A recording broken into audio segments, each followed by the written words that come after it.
Okay, so let's get started on my version of Sutat. You're definitely going to need your Makins extruder, or any extruder actually. And the disc that you're going to need is this one with about 19 tiny little holes in it. You're going to need some hanks of bead. It's nice to have the ones on the hanks. First thing you're going to need is an all-in-one Cabezo mold. Doesn't matter which one, whatever shape you like. Second thing you're going to need is your mini Cabezo mold and some paper to work on.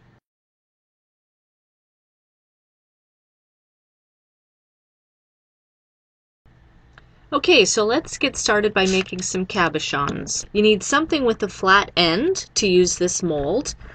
Start by pressing on the line. That way the mold gets itself into the clay and it has less of a tendency to move around on you. We're not worried about this part of the mold, we're just worried about the cabochon area. So lift your mold off.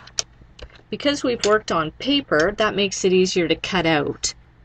I'm just going to place my blade along the edge. So the reason we're using white clay, I also want to show you this.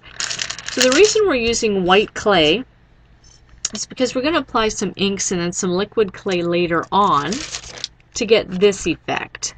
I also want to show you this, or you can choose a color clay for your cabochon. And what I've done for this one is I've just marred up the clay, different kinds of grooves and nicks in there. You might want to use a needle tool to make some little holes as well. Some of this will disappear when you use the mold. So I'll use the same one. Add a bit more water. It doesn't look like much now, but once that's baked, what we can do is we can cover this with paint, get the paint down into all the grooves, and then we'll wipe it off the surface, and you'll get something that looks like this.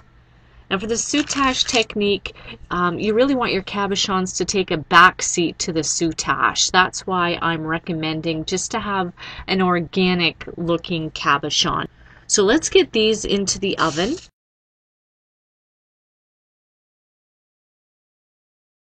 Now the next thing you may want to work on is making some bezels. Because what we're going to be doing is we're going to be pairing up a cabochon from the all-in-one mold with some of the minis, and then we can start wrapping around with our extruded clay. So I'm going to make a few in different colors. I've made some in turquoise, some in white. So that's easy.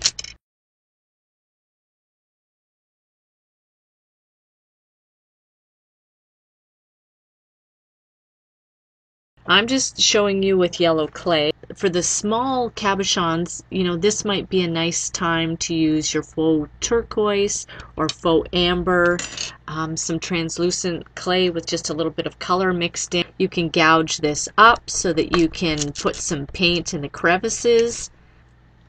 So you can use a small piece of saran to cut these out and a Kemper cutter if you have the correct size. It's just a really easy way to get them out. I've used 2 layers of clay here, and I'll just show you how that's going to look. So you don't want to squish that. You want to just push on the center, and then you just want to be very gentle on the edges. You can see that 2 layers of clay sticks up that much. You may just want to use 1 layer of clay for these.